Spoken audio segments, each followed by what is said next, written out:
People only see what you show them. They see the pictures, the church smile, the clean Sunday clothes. They see Joe holding my hand. They say, "What a good man."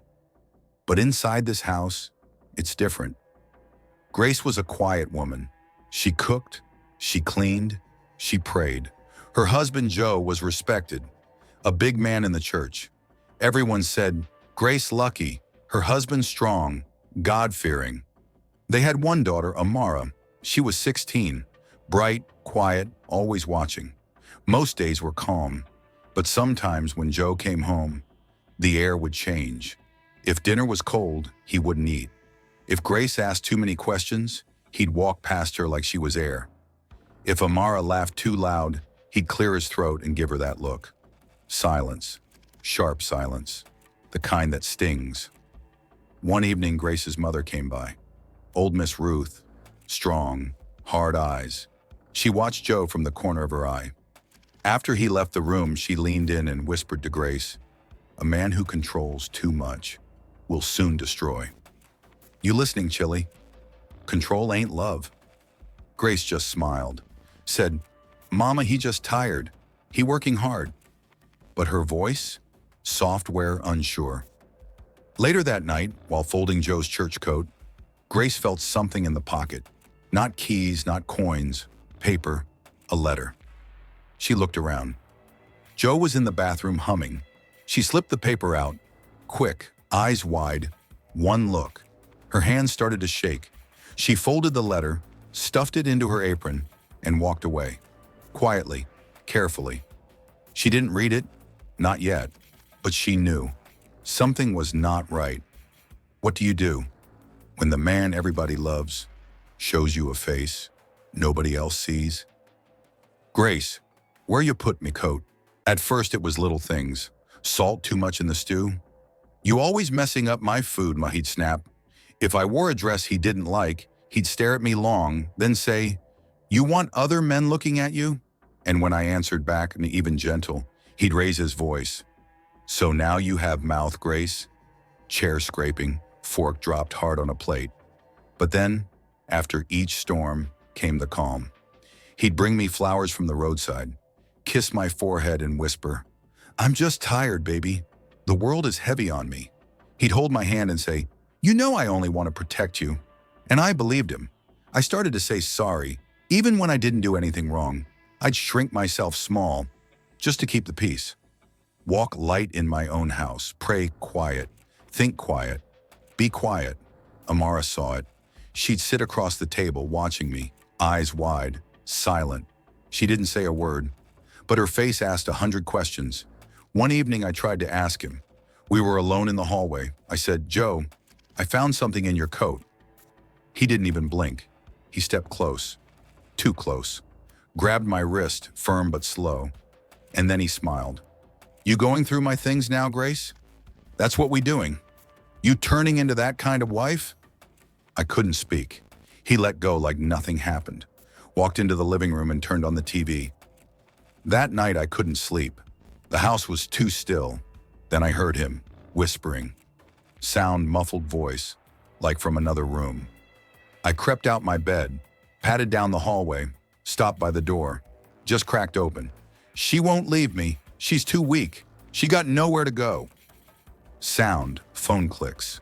Door creaks gently shut. I tiptoed back to bed, but sleep never came. My eyes stayed open till morning, and my heart, it started to break, piece by piece. Grace waited till Joe left for work before she opened the letter. Her hands shook the whole time. It wasn't a bill, not a church paper. It was a letter, a woman's handwriting.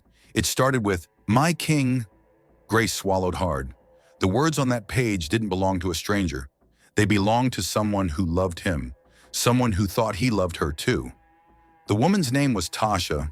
She spoke about nights spent together, plans, and how she missed the way Joe touched her face when he laughed. Grace sat still for a long time. Her eyes burned, but no tears came yet. That night, Joe came home later than usual, said it was work, didn't look her in the eye. Next day, same thing. The third night, he didn't even bother with an excuse. Grace said nothing. She just watched. Watched how he smiled at his phone when he thought no one was looking. Watched how he shaved before leaving the house. Watched how he kept turning his wedding ring like it didn't fit anymore. She called her sister Carla and told her everything. Carla didn't sound shocked. "I warned you about this man," she said. "You wanted church shoes and clean suits, but some devils know how to dress." Grace felt shame rise in her throat, but it wasn't Carla's voice that hurt. It was the truth. The next day, Joe brought her a gift. No reason, just handed it to her, like everything was normal. A small bottle of perfume. Grace opened it slowly. The scent hit her hard. It was the same perfume the letter mentioned. "My king loves this smell," Tasha had written. Grace's hands clenched the bottle till her knuckles ached, but she smiled at Joe, took it, said thank you.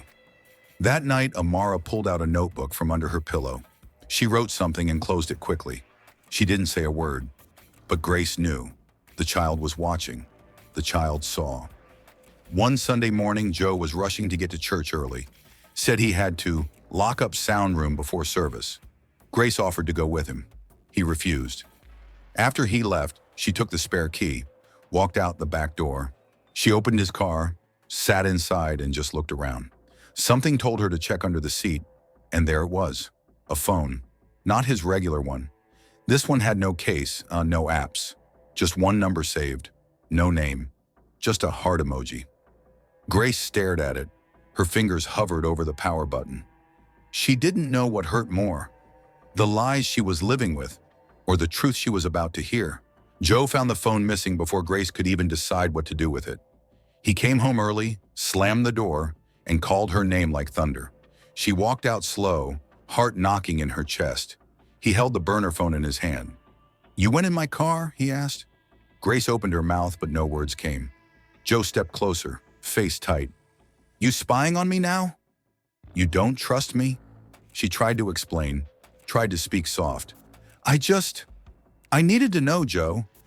He raised his hand like he was going to hit her, but didn't. Not yet. Instead, he turned and walked away. Dinner that night was quiet. Too quiet. Amara sat at the table, eyes on her plate, barely breathing. Grace put the food down gently, tried to act normal. Joe didn't even taste it. He stared at her. Then, without warning, he grabbed the plate and flung it against the wall. The crash made Amara scream. "You see what you make me do?" he shouted. "You breaking this family with your wicked thoughts." Grace stood frozen, shaking. He stormed out, left the door swinging behind him. That night, Amara cried in her bed. Grace held her close. "We can't stay," she whispered. "We leaving tomorrow?" At sunrise, Grace packed 2 small bags, told Amara to get dressed. They moved quick, hearts racing. But when they reached the front door, Joe was already standing there. He hadn't slept, his eyes red, his body blocking the only way out. "Going somewhere?" he asked. Grace clutched Amara's hand tight. "Please, Joe, just let us go." He smiled, a slow, cold smile. "I feed you, I clothe you, I keep this roof over your head, and you think you can just walk out?" "I'm not your prisoner," Grace said, voice low. He leaned in close, his breath thick with rage. "I feed you. I own you." Amara pulled at her mother's arm. "Mom, please." Joe stepped aside. Let them go back inside. Grace didn't cry, didn't scream, but her eyes begged the walls for help. Later that evening, Joe moved around the kitchen, slow and steady. He placed a pot on the stove, poured oil into it, turned on the fire. Grace stood near the doorway, frozen again. Joe didn't look at her. He just stirred the oil a little, then turned, finally met her eyes and said, "Sometimes a woman needs to be reminded." And the pot began to bubble. Grace didn't expect him to really do it. Even after everything, a part of her still believed there was a line Joe wouldn't cross.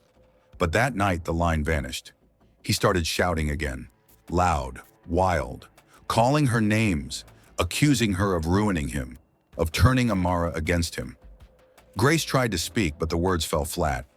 Then he turned to the stove, lifted the pot with both hands. The oil popped and hissed like it had a voice of its own. And before Grace could move, before Amara could even blink, it was done. He threw it. The oil hit Grace's skin like fire. She screamed. The sound was so loud it didn't sound human. Amara ran out the door barefoot, screaming too. She banged on neighbors' doors, crying for help. When they rushed in, Joe was gone. He had taken the car and vanished like smoke. The ambulance came fast, but not fast enough to take away the pain. Grace's face was burned, badly, her body shaking, her voice gone. She stayed in the hospital for days. When the pain didn't scream, the silence did. She stared at the ceiling and asked herself over and over, how did I get here? The police came, took pictures, asked questions, but Joe was gone. No sign of him anywhere. And then the whispers started, some from her own blood.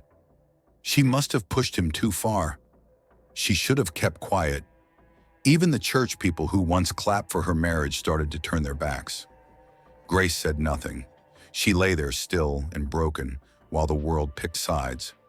Only Amara stayed beside her, holding her hand, reading to her softly. Then one day, a nurse walked in quietly. She held out an envelope. No name on the outside, just smudged fingers.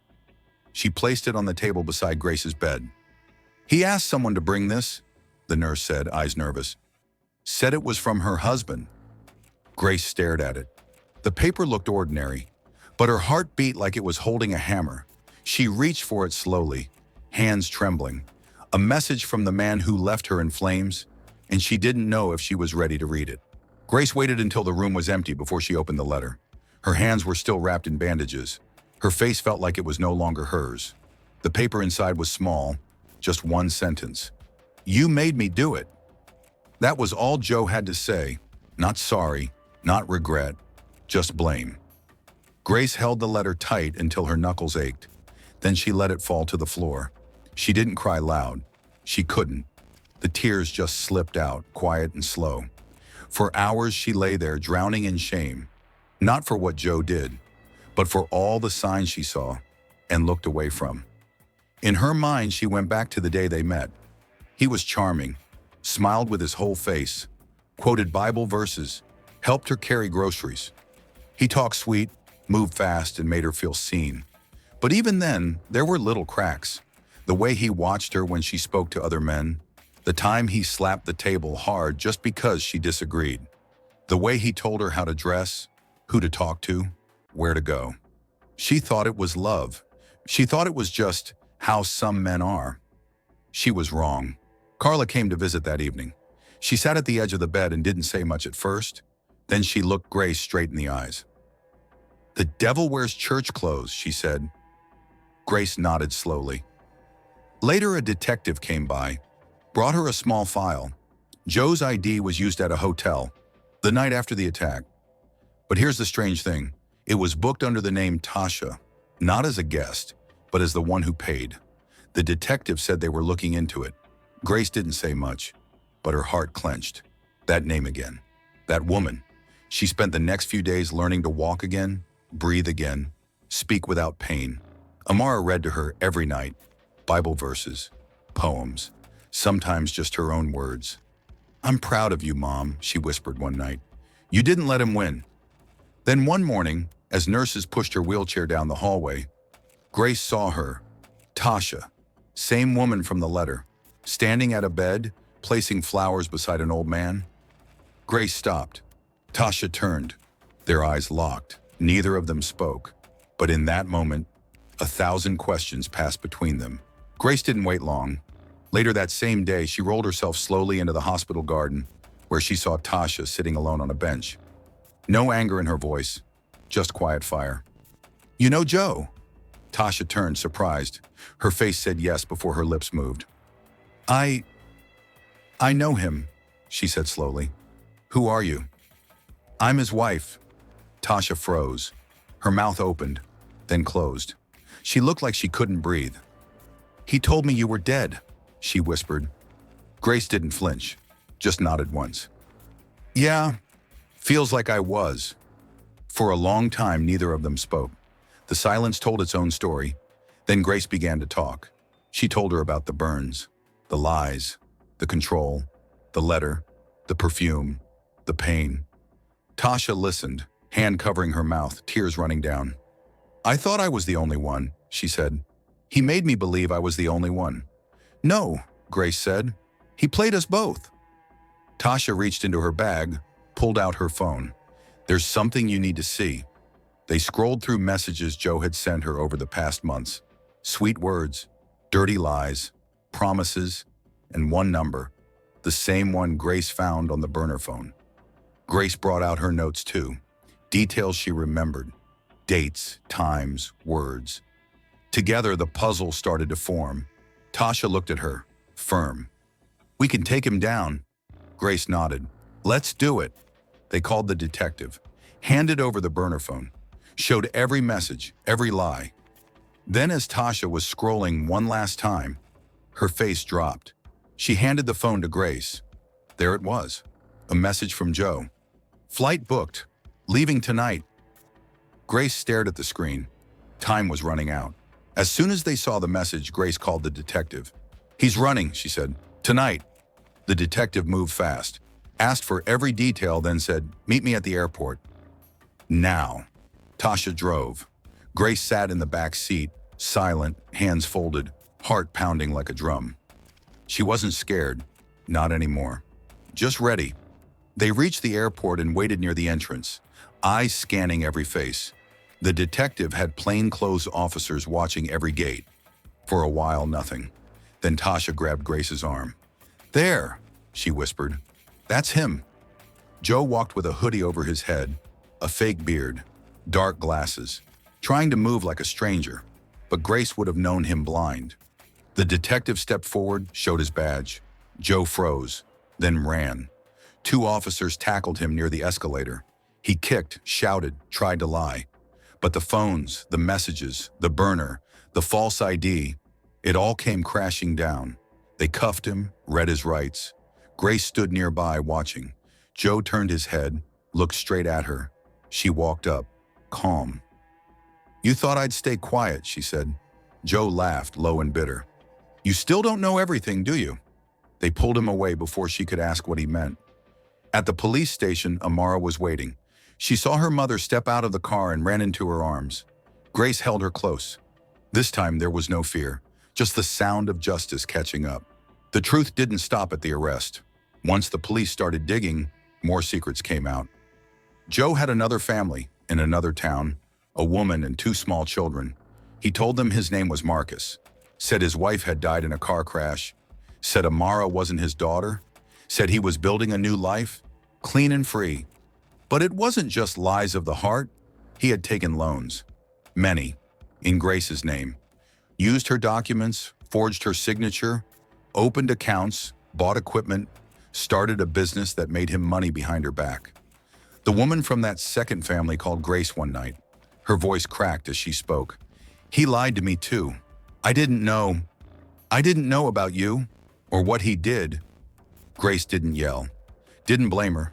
She just listened, quiet, calm, tired. Then she called a lawyer. It was time to take her name back, her power, her truth. The case began, a long road, but one she was ready to walk. Joe sat in court, no glasses, no suit, no smile. He looked smaller now, like the lies had taken up all his space. He asked the judge for mercy. I was under pressure. I wasn't thinking. But nobody listened. The room was quiet when Grace stood up, ready to speak. Her lawyer nodded. She walked slowly to the stand, her face marked with scars, her back straight. The courtroom leaned in, and the story, her story, was finally about to be told. Grace stood before the court, the room silent, every ear waiting. She didn't shout, she didn't cry, she just spoke. I stayed because I thought love meant suffering. I stayed because I thought silence kept peace. I stayed because I was scared. But I left because I remembered who I was before him, and I won't forget again. When she sat down, even the judge looked away for a second, as if to hold back emotion. Joe showed no tears, no words, just lowered eyes and a fading smirk. The sentence was firm, years behind bars, no more running, no more lies.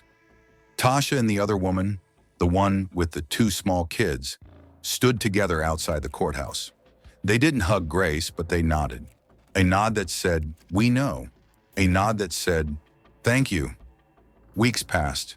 Grace didn't go back to the old house. She moved into a new place, a small space filled with peace. She started a support group. Every Saturday, women came. Some with bruises, some with silence. Some just needing someone to say, "I believe you." At the first meeting, Amara stood up. She read from her journal. "This is what I saw, what I knew, what I couldn't say then." Her voice shook, but she didn't stop. Grace watched her daughter, heart full. The past was still there, but it didn't own them anymore. After the meeting, Grace stood at the door alone. Then came a knock. She opened it slowly. A young woman stood there, eyes wide, lips trembling. She leaned in and whispered, "I need help." Grace opened the door wider and smiled.